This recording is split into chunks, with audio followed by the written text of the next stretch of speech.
네, 마가복음 5장 35절로 43절 교독하도록 하겠습니다. 아직 예수께서 말씀하실 때에 회당장의 집에서 사람들이 와서 회당장에게 이르되 당신의 딸이 죽었나이다. 어찌하여 선생을 더 괴롭게 하나이까?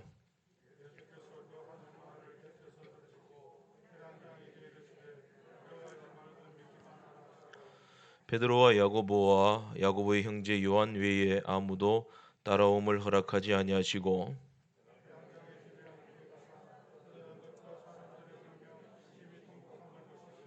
들어가서 그들에게 이르시되 너희가 어찌하여 떠들며 우느냐? 이 아이가 죽은 것이 아니라 잔다 하시니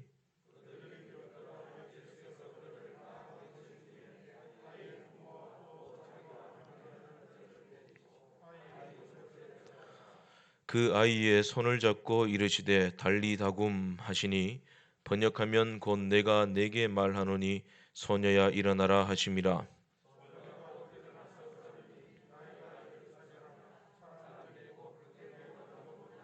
함께 읽습니다. 예수께서 이 일을 아무도 알지 못하게 하라고 그들을 많이 경계하시고 이에 소녀에게 먹을 것을 주라 하시니라. 아멘. 이제 설이 지났으니까 이제 봄이죠. 봄이 온 건데 봄에는 싹이 피고 또 꽃이 피죠. 싹이 나고 꽃이 피는데 이게 생명의 힘이죠. 힘이 없으면 생명이 없으면 싹이 나오지 않는 겁니다. 피지 않는 거죠. 그래서 생명은 언제나 힘을 동반하는 건데 봄이라는 것은 지뢰와 같아요. 지뢰는 그 땅 밑에 번개가 있다 그런 뜻이죠. 그래서 땅 밑에 번개가 땅을 뚫고 올라오는 것. 그게 이제 봄이라는 겁니다. 싹이 나오고 그리고 꽃이 피는 것, 또 열매가 맺히는 것. 겨울 동안 단단하게 굳어 있는 땅도 봄이라는 지뢰가 터지게 되면 땅을 뚫고 올라와요. 그리고 바위를 쪼개고 올라옵니다. 그게 생명이고 그게 힘인 거죠. 근데 이 뚫고 올라오는 힘이 이 자기에게 있는 게 아니죠. 봄에게 있는 거 아니죠. 저 위에 있는 태양이 이제 손으로 잡아 끌어올리듯이 끌어올려주는 거예요. 진달래도 끌어올리고, 그죠? 목련도 끌어올리고, 개나리도 끌어올리고, 벚꽃도 끌어올리는 거예요. 싹을 다 끌어올리는 겁니다. 끌어올리니까 태양의 힘으로 끌어올리는 힘으로 땅이 뚫려지고 바위가 뚫려지고 그렇게 봄이라는 지뢰가 터지는 거죠. 예수님 빛이시죠. 예수님은 우리에게 오신 하나님이시고 하나님의 본체시고 또 우리를 비추시는 빛이십니다. 그래서 우리가 죽음이 두렵지 않는 겁니다. 우리가 죽어도 우리 주님이 끌어올리시는 거예요. 그 빛 대신 주님이 당겨 올리시면 우리가 다 마지막 날에 살아나는 거죠. 그것이 부활이다라는 겁니다. 죽음이 두렵지 않는데 때로는 우리의 꿈이 산산조각이 났을 때 우리가 두렵겠습니까? 두렵지 않는 거죠. 주님이 말씀하시고 부르시면 다시 끌어올려진다. 그런 힘이 있다라는 것이죠. 성경에 예수님께서 죽은 자를 살리신 사건은 한 세 가지가 나오죠. 첫째로는 누가복음 7장에 나오는 나인성 과부의 아들을 살리시는 사건입니다. 또 하나는 그 요한복음 11장에 보면 예수님의 친구 베다니에 사는 마르다와 마리아의 오라버니 그 나사로를 살리시죠. 죽은 지 나흘이나 되어서 썩어서 냄새가 나는데 주님이 이름 부르시니까 나사로가 건강한 몸으로 살아나옵니다. 그리고 또 하나의 사건이 있습니다. 첫째, 나인성 과부와 나사로 사이에 한 사건이 있죠. 그게 오늘 본문입니다. 회당장 야이로의 딸을 살리시는 사건입니다. 회당장 야이로의 딸을 살리신 사건은 그 마가복음 오늘 본문 마가복음 5장뿐만 아니라 공간복음 모두 기록되어 있어요. 마태복음 9장에도 기록되어 있고 누가복음 8장에도 기록이 되어 있습니다. 그만큼 중요하고 독특한 의미가 있는 이적이다라는 거죠. 본문 22절을 보겠습니다. 본문 22절에 보면 회당장 중에 하나인 야이로라 하는 이가 와서 예수를 보고 발 아래 엎드려 23절 간곡히 구하여 이르되 내 어린 딸이 죽게 되었사오니 오셔서 그 위에 손을 얹으사 그로 구원을 받아 살게 하소서 하거늘. 회당장쯤 되면 예수님보다 나이가 훨씬 많았겠죠. 지위가 있는 사람이죠. 근데 그 사람이 예수님 발 아래 엎드려서 겸손하게 간구를 합니다. 내 어린 딸이 죽게 됐습니다. 살려주십시오. 여기는 내 어린 딸이다 이렇게 나와 있는데, 그러니까 누가복음 8장 42절에 보게 되면 나이가 나와 있어요. 본문 마지막에도 나와 있지만 12살 된 외딸이다. 어린 딸인데 12살 된 외딸이다. 그 히브리 사람들은 그 어른과 아이를 나이를 가지고 이제 구분을 짓습니다. 그 문헌을 보게 되면 만 11살까지 아이로 간주를 해요. 그냥 애다. 근데 이 만 11살 하루를 지나서 만 12살 하루가 되기까지 그 1년 동안은 이제 미성년자라 보는 거예요. 그리고 만 12살 하루 지나고 만 12살 6개월까지, 그때는 이제 조금 규정하기 어려운데 조금은 성숙한 젊은 청춘 그렇게 말하는 거예요. 영어로는 영이라 말해요. 영. 그래서 영 도터 그럽니다. 어린 딸. 조금 성숙한 딸. 그러니까 우리로 치면 만 20살 정도 그렇게 대우를 하는 거죠. 그리고 12살하고 6개월이 이제 다 지나가죠. 12살 6개월이 막 지나가면 그때부터는 이제 성인 대접을 하는 겁니다. 이제는 어른이다 그러는 거죠. 지금 야이로의 딸은 12살이에요. 12살이 넘은 나이니까 영도터, 젊은 딸인지 좀 성숙한 청춘인지 아니면 이제 어른으로 대접받는 나이인지는 모르겠습니다. 근데 중요한 것은 이제 본격적으로 자기 인생을 시작하는 나이입니다. 그때 죽었다라는 거죠. 지금 야이로는 나와서 예수님 앞에 내 어린 딸이 12살 된 딸이 죽게 되었습니다. 이렇게 말하고 있지만 마태복음 9장 18절에 보게 되면 내 딸이 방금 죽었사오니 그렇게 말해요. 그러니까 지금 야이로가 예수님께 나와서 엎드려서 간구하던 이 시점은 이 자기 딸이 거의 죽은 자나 방불한 다름이 없는 그런 상태였다라는 거죠. 이 야이로의 비통한 말을 들은 예수님이 24절에 야이로와 함께 가시죠. 야이로의 집으로. 갈 때 큰 무리가 따르고 또 많은 무리들이 사람들이 예수님을 에워쌌다. 그렇게 말씀하고 있어요. 그렇게 야이로의 집으로 가던 도중에 25절에 뜻밖의 한 여인을 만납니다. 12해를 혈루증을 알아온 한 여자가 있는데 그 여자를 만났는데 이 여인이 군중을 비집고 들어가서 예수님 옷자락에 손을 댑니다. 살짝 당겼다 이 말이에요. 살짝 당겼다. 근데 그 병이 나아버렸어요. 아무도 이 기적이 일어난 사실을 몰라요. 여인만 알고 예수님만 알아요. 아무도 몰라요. 근데 예수님이 공개하시죠.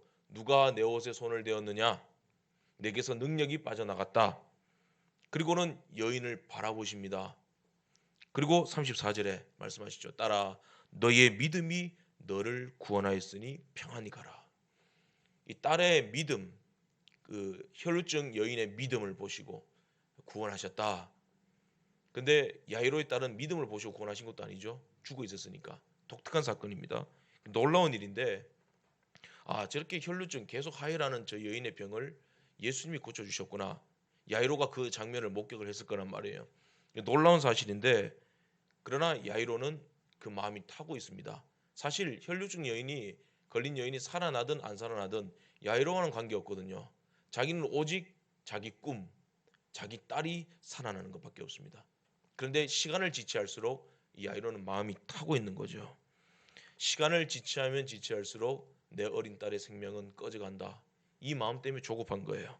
아니나 다를까 34절에 딸아 내 믿음이 너를 구원하였노라 평안히 가라. 이 말씀이 채 끝나기도 전에 35절에 사람이 옵니다. 야이로시 당신의 딸이 죽었나이다. 여러분 질문해 보겠습니다. 경상도 말로 열 받겠어요 안 받겠어요? 속이 뒤집혀지는 거예요. 내가 급한데 정작 급한데 야이로의 마음이 얼마나 분통하겠어요. 자기가 고쳐달라고 그랬는데 정작 자기 딸은 죽게 내버려 두시고 길 가다가 얻어 걸린 사람은 살려주세요. 이런 일이 일어나니까 야이로의 속이 뒤집어지는 거예요. 근데 오늘 본문을 쭉 보세요. 야이로가 단 한마디 말도 없습니다. 36절에 예수님이 입을 여시죠. 두려워하지 말고 믿기만 하라 말씀하십니다. 이미 예수님이 다 읽고 계시는 거예요. 야이로의 심정도 주변의 사람들의 소리도 모든 상황을 알고 계십니다. 여유가 있으신 거죠 예수님. 오죽 여유가 있었으면 풍랑위를 그냥 걷고 오시겠어요. 여유가 있으신 분이에요. 우리의 모든 소망과 꿈이 좌절될 때가 있죠. 그럴 때 오늘 주님이 우리에게 하시는 말씀이에요. 두려워하지 말고 믿기만 하라.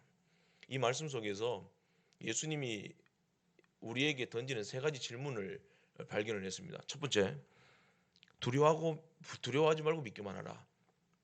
너 나와 함께 여행을 떠날 준비가 되어 있느냐 이 말이에요. 나와 함께 여행을 좀 떠나자. 여행은 치유하는 힘이 있죠. 실직한 사람들, 번아웃된 사람들, 탈진했잖아요. 그리고 사랑하는 가족을 먼저 떠나보낸 사람들, 망연자실하는 거잖아요. 그럴 때 주변의 사람들이 조언을 해주잖아요. 그냥 다 잊어버리고 여행을 좀 다녀오라고, 한두 달 정도 여행 다녀오라 그러잖아요. 그 한 달, 두 달 여행을 가는 도중에 이제 세상을 넓게 보게 되는 거예요. 자기가 처한 불행만 바라보다가 넓은 세상을 바라보는 거예요. 그러면서 이제 아무 생각 없이 오직 여행에 자기를 맡기는 거예요. 그러다 보면 다시 시작할 수 있는 힘과 목표가 생겨나기 시작하더라는 거죠. 세상은 넓고 할 일은 많다. 수많은 사람들이 여행을 하면서 영감을 얻습니다. 지금 서점에 가보면 그 에세이 중에 여행 에세이들을 보면 되게 많아요. 뭐 유럽을 여행한 사람, 뭐 남미를 여행한 사람, 걸어서 여행한 사람, 시장들을 여행한 사람 쭉 보면 그 여행 에세이들은 대부분 베스트셀러입니다. 잘 팔립니다. 왜냐하면 여행 다니던 중에 영감을 얻으니까. 그 우리 한국에 나온 유명한 작가 김훈 작가 같은 경우도 자전거 타고 뭐 여행이죠. 자전거 여행 1권, 2권 나와 있잖아요. 그 여행을 하면서 수많은 영감들이 쏟아지고 베스트셀러가 나온다라는 거죠. 사도 바울을 생각해 보세요. 사도 바울은 여행의 대가죠. 여행하는 사람이죠. 다메섹 언덕에서 예수님을 만납니다. 큰 충격에 빠지죠. 그리고 그 사건이 일어나고 제1차 전도 여행 때까지 10년 동안의 공백이 있습니다. 그 10년 동안의 공백 기간에 어, 이제 개인적으로 여행을 떠나는 거예요.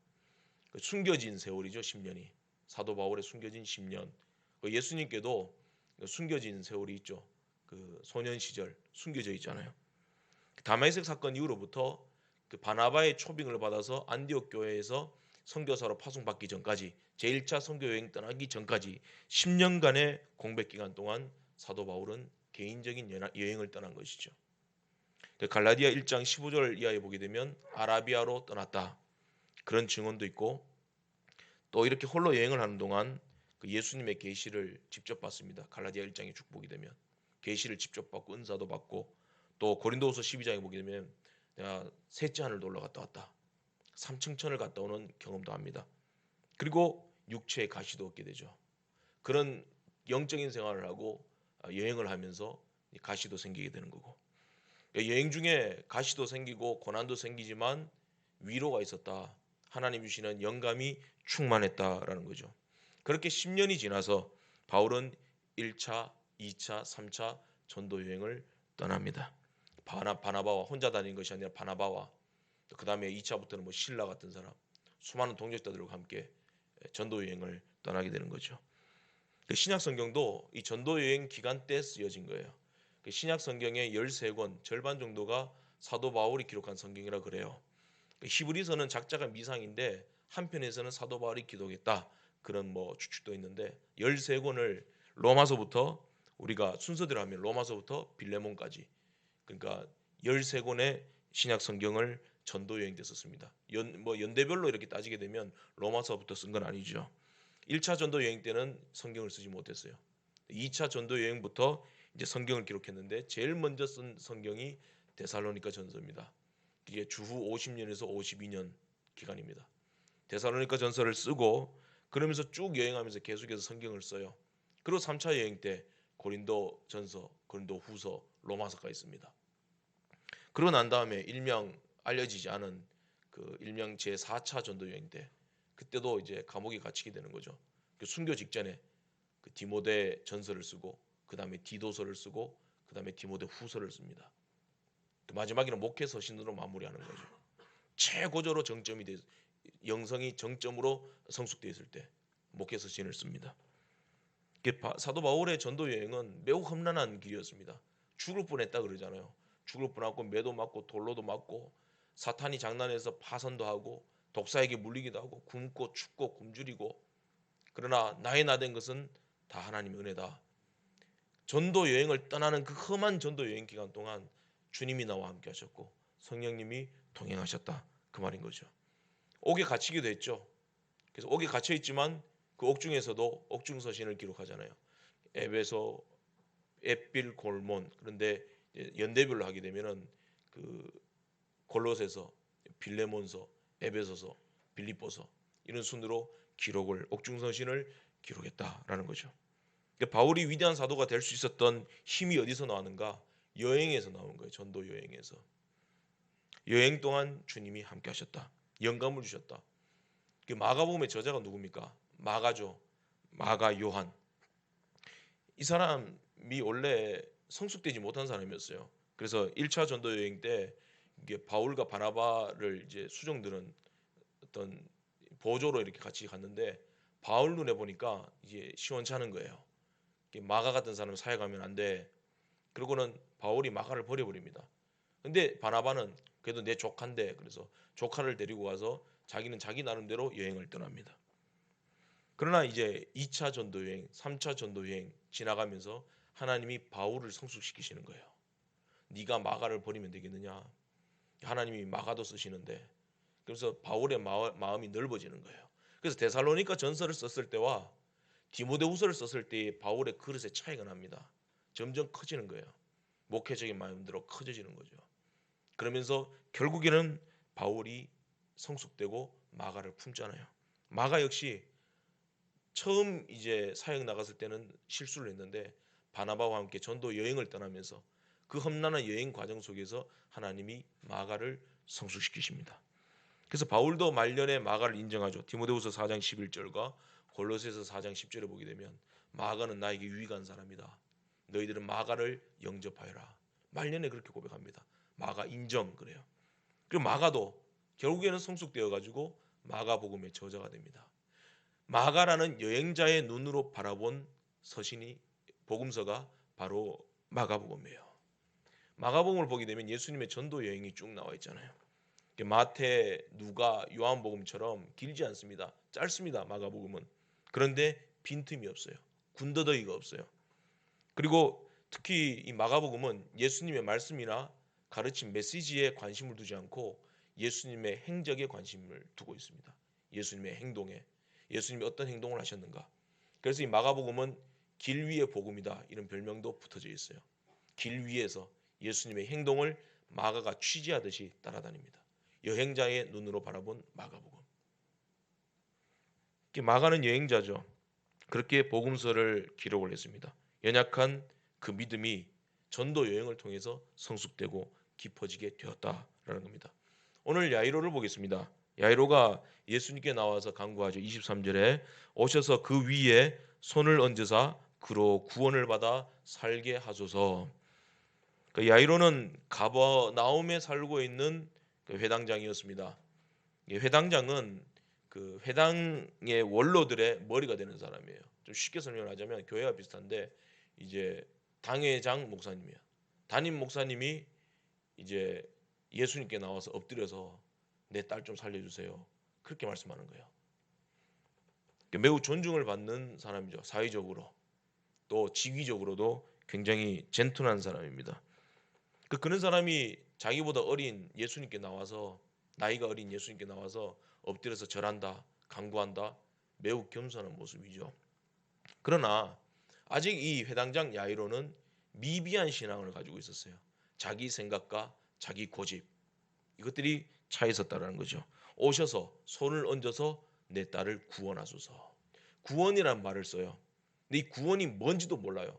그냥 자기가 나왔는데 예수님을 100% 믿어서라기보다는 자기 딸이 죽게 되었으니까 딸 살리려고 교회 나온 거예요. 자기 어려움, 자기 꿈을 이루기 위해서 주님 앞에 엎드린 거예요. 기도를 시작한 거예요. 그러니까 미비한 거죠. 미성숙한 거죠. 그러니까 하나님의 방법이 아니라, 말씀이 아니라 자기 생각이 꽉 차 있는 거예요. 하나님, 내 아들, 내 딸에게 손을 얹어서 낫게 해주십시오. 이런 방법으로 역사해 주십시오. 도움의 손길을 통하여 우리에게 필요한 걸 채워주십시오. 자기 생각이 가득 찬 거예요. 그 히브리인들 같은 경우도 꼭 사람을 고칠 때 손을 얹어서 고쳐야 된다, 이런 사상이 있었어요. 그래서 예수님 병을 고치실 때 손을 얹어서 고쳐주셔서, 그런데 이 야이로와 똑같이 가버나움에 살고 있었던 이방인 백부장을 한번 보겠습니다. 마태복음 8장에도 나오고 누가복음 7장에도 나오는데 이 백부장 같은 경우는 굉장히 젠틀한 사람이죠. 자기 사랑하는 하인이 종이 병들어 죽게 됐어요. 자기 종 때문에 나와서 예수님께 고쳐주십시오 그래요. 근데 예수님이 그 간구를 들으시고 내가 고쳐주마 하고 가려고 하시는데 예수님 오지 마십시오. 내가 감당하지 못합니다. 다만 말씀으로만 하십시오. 예수님 하나님이시잖아요. 말씀만 하시면 내 종이 낫겠나이다. 그 예수님이 극찬을 하십니다. 이만한 믿음을 찾아보지 못했다. 이스라엘 중에서도 이런 믿음이 없었다. 칭찬을 하십니다. 그리고는 고쳐주십니다. 본문의 회당장 야이로와는 비교되는 신앙이죠. 아주 놀라운 신앙입니다. 그러니까 예수님이 너 백부장만도 못한 믿음을 가지고 내 앞에 와서 엎드렸느냐? 회당장 야이로를 뭐 질책하시거나 비판하지 않으세요. 아무 말씀 안 하시고 그래 내가 가리라 같이 가십니다. 묵묵히 야이로와 함께 그 길을 떠나십니다. 그리고 그 길 위에서 혈루증 12해 동안 혈루증으로 고생하고 있던 여인을 만나서 고쳐주십니다. 그 야이로는 보세요. 주님이 내 딸에게 손을 얹어서 주님이 손을 얹어서 고쳐주세요 그랬는데 예수님이 보여주신 광경은 뭐예요? 야 야이로야 내가 손을 대지 않아도 이 혈루증 여인 같은 경우는 지가 와서 손 댔다 내게. 반대로 됐다. 네가 구하는 거 말고. 그런데도 고침받지 않느냐. 네가 생각하는 이상으로 내가 할 일을 네가 기대해야 된다는 거예요. 우리의 생각을 초월하고 우리의 관념을 초월해서 하나님은 일하신다라는 겁니다. 이 짧은 여행을 통해서 예수님은 야이로의 믿음을 보강시켜 주신 거예요. 그리고 말씀하십니다. 두려워하지 말고 믿기만 하라. 절망하셨습니까? 낙심하셨습니까? 탈진하셨습니까? 우리의 삶은 예수님과 함께 여행을 떠나는 것입니다. 우리 모든 삶이 여행이라고 생각해 보세요. 주님과 함께 여행을 간다. 주님 말씀하시잖아요. 이사야 43장에 물 가운데로 지난다. 여행이니까 불 가운데 지날 때 있다. 근데 그 물이 너를 침몰치 못할 것이고 불꽃이 너를 사르지 못할 것이고 네가 어디로 가는지 내가 너와 함께 하리라. 주님과 함께 떠나는 여행이다라는 거죠. 주님께서 두려워하지 말고 넌 나를 믿고 나와 함께 여행을 떠나자. 볼지어다 세상 끝날까지 내가 너희와 항상 함께 있으리라. 빨리 짐을 챙겨야 되는 거죠. 또 한 가지는 뭐냐면 너 어떤 상황 속에서도 나를 믿고 기다려줄 수 있겠니 이 말이에요. 기가 막힌 상황이 벌어진다 이제. 그런데 그 모든 상황 뒤집어지는 상황이 일어나도 너는 나를 믿고 나만 바라보고 너 기다려줄 수 있겠느냐. 예수님께서 혈루증 여인을 고쳐주시죠. 놀라운 기적을 체험합니다. 야이로는 점점 마음이 조급해집니다. 예수님 긴 말 좀 하지 마세요. 예수님은 항상 말이 많은 게 문제예요.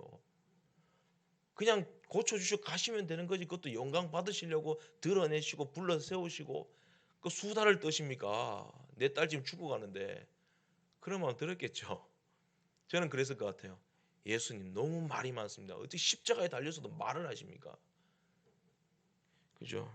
근데 그때 한참 수다를 떠시는데 소식이 오지요. 부고 소식입니다. 당신의 딸이 죽었나이다. 다시 여러분께 여쭤볼게요. 야이로 열 받겠어요? 안 받겠어요? 열 받는 거예요. 야이로의 가슴이 무너지는 거죠. 그러나 36절 보세요.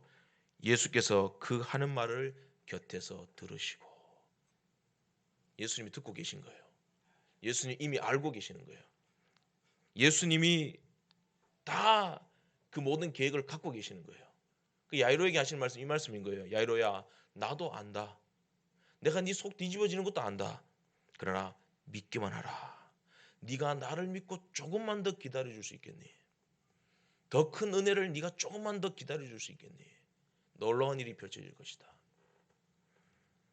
그렇게 주님은 다시 야이로의 집으로 향하십니다. 그리고 마침내 야이로의 집에 도착하시죠.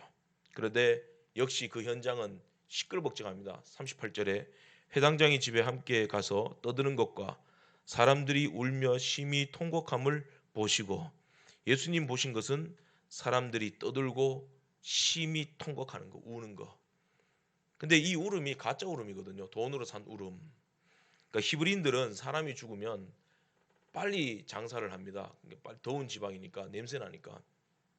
죽으면 이제 최소 2명의 피리 부는 사람 2명, 그리고 울어주는 사람 1명. 아무리 가난해도 이 3사람 정도는 고용을 합니다. 돈을 주고. 그래서 피리 불어주고 울어주는 거예요. 근데 회당장 야이로의 경우에는 부유한 사람이죠. 그 사람은 피리 부는 사람, 우는 사람 더 많이 불렀겠죠. 그러니까 집이 시끄러운 거예요. 예수님 데리러 간다더니, 모시러 간다더니 다 죽고 나서 끝나고 이제 오는구나.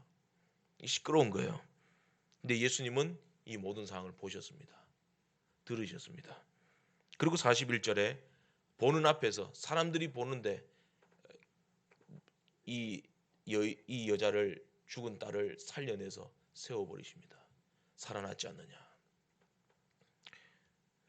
결국 뭐예요? 예수님의 의도가 있으신 거죠. 그 야이로의 집으로 오는 모든 그 짧은 여정 속에서 예수님은 야이로를 하여금 기다리는 훈련을 시키시는 거예요. 속이 뒤집어진다. 끝난다. 숨도 떨어진다. 사람들 시끌벅적하다. 내가 죽은 것이 아니라 잔다 그러는데 비웃잖아. 너를 비웃는다. 나를 비웃는다. 교회를 비웃는다. 그 모든 일이 뒤집어진 역사가 일어난다. 그래도 네가 나를 믿고 조금만 더 기다려줄 수 있겠니? 그 주님이 다시 살리셨습니다.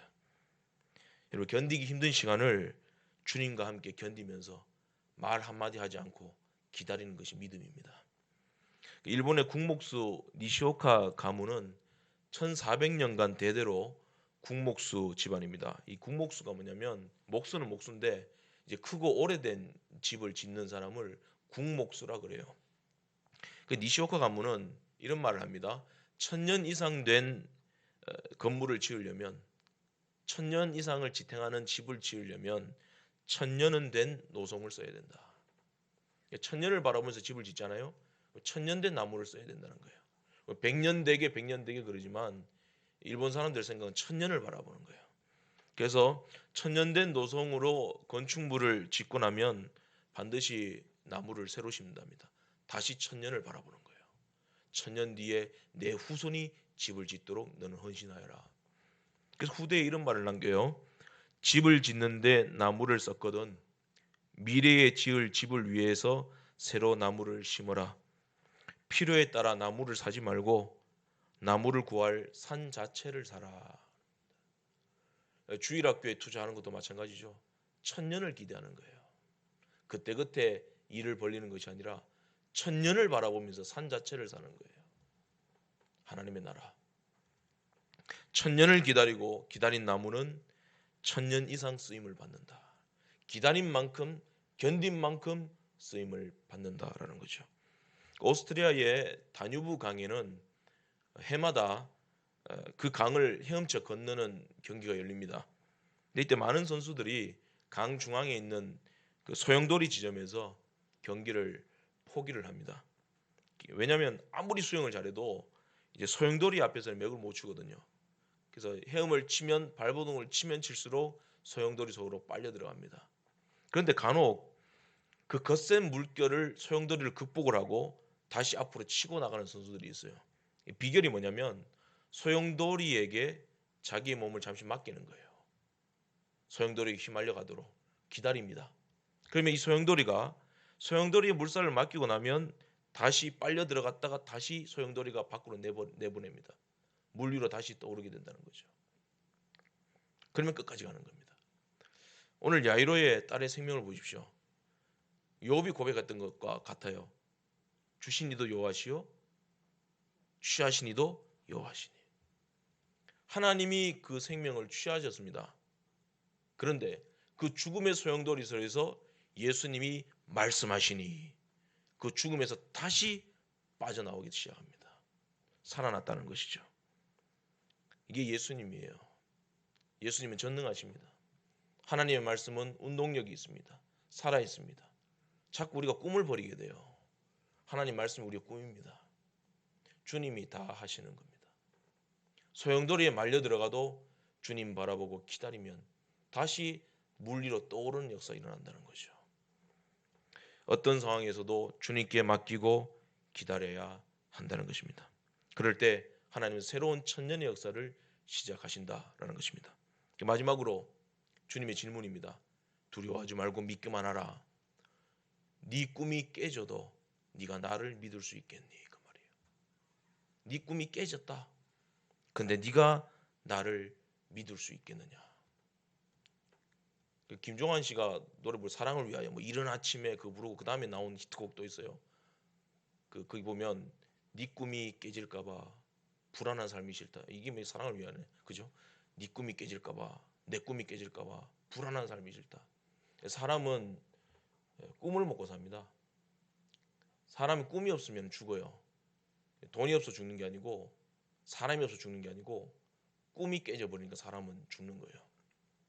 오늘 회당장 야이로의 꿈이 뭡니까? 12살 된 자기 딸입니다.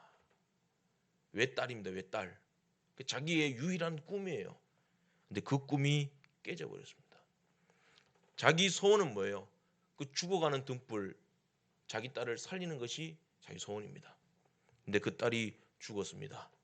아마 혈루증 여인을 고칠 때 잠시나마 기대했을 겁니다. 나도, 내 딸도 주님이 저렇게 살려주시겠지. 잠시 희망에 부풀었을 겁니다. 그러나 그 꿈은 금방 깨지고 말았습니다. 당신의 딸이 죽었나이다.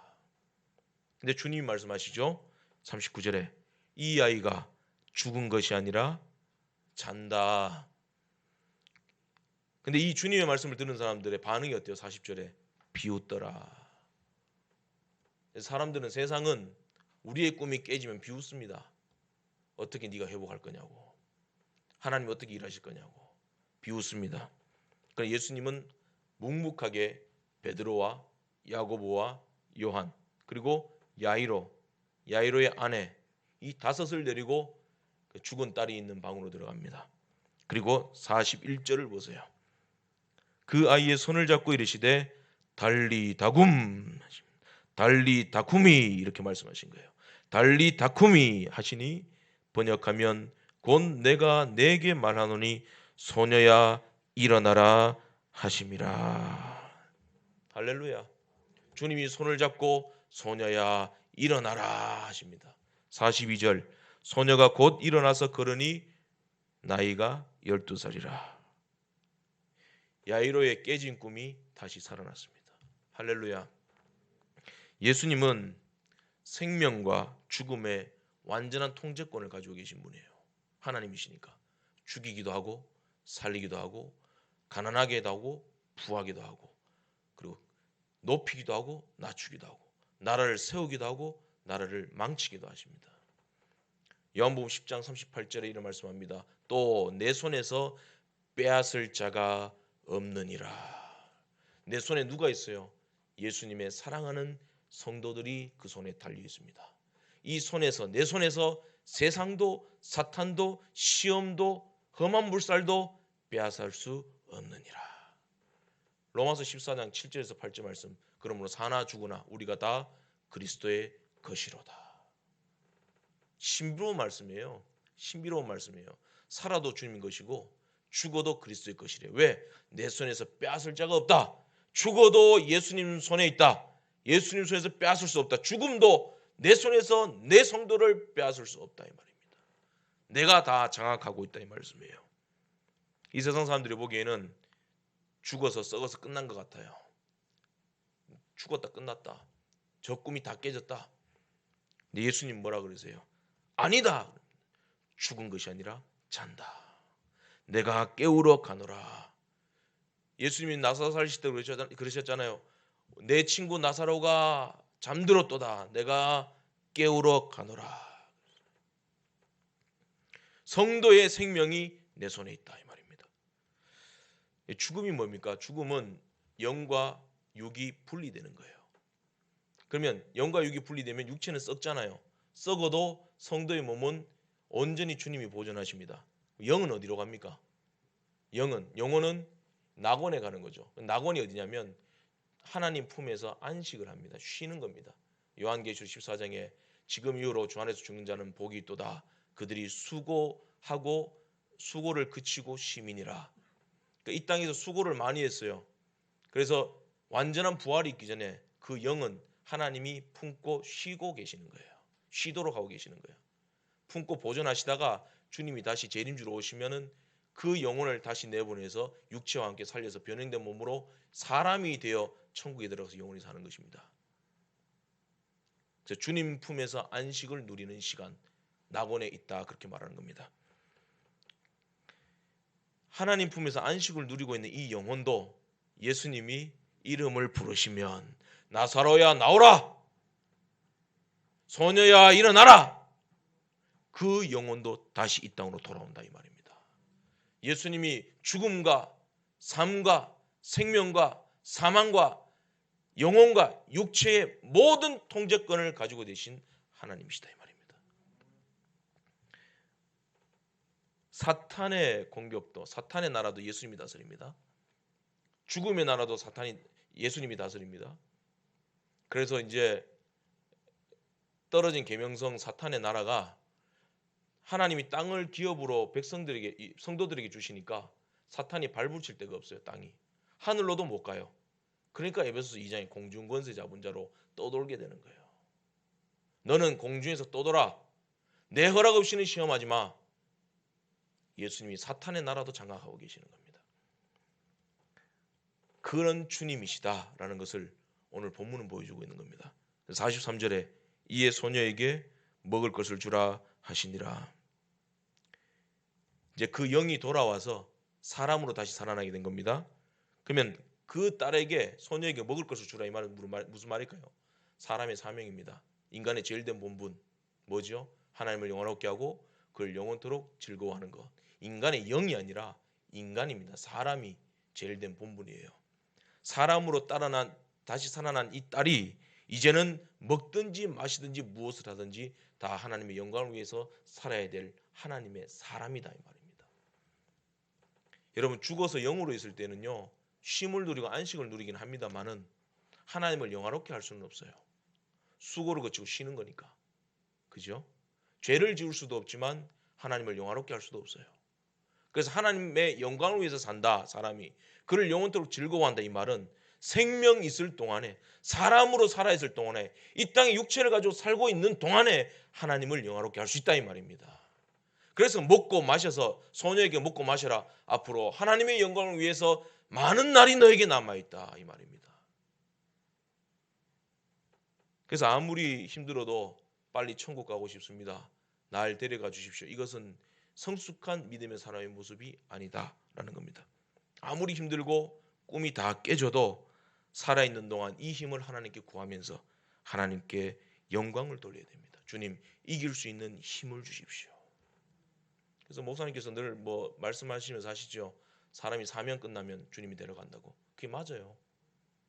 사명 끝나기 전까지, 주님이 우리를 부르시기 전까지는 이 썩어갈 육체, 꼬부랑거리는 육체, 부족한 육체를 가지고 있더라도 이 일로 할 일이 많습니다. 사람으로 있는 동안 예수 믿어야 되고, 사람으로 있는 동안 하나님 앞에 회개를 해야 됩니다. 사람으로 있는 동안 충성해야 되고, 사람으로 있는 동안 이 자리에 나와서 예배를 드려야 됩니다. 영으로 예배 드리는 거 없습니다. 물론 영과 진리로 예배하죠.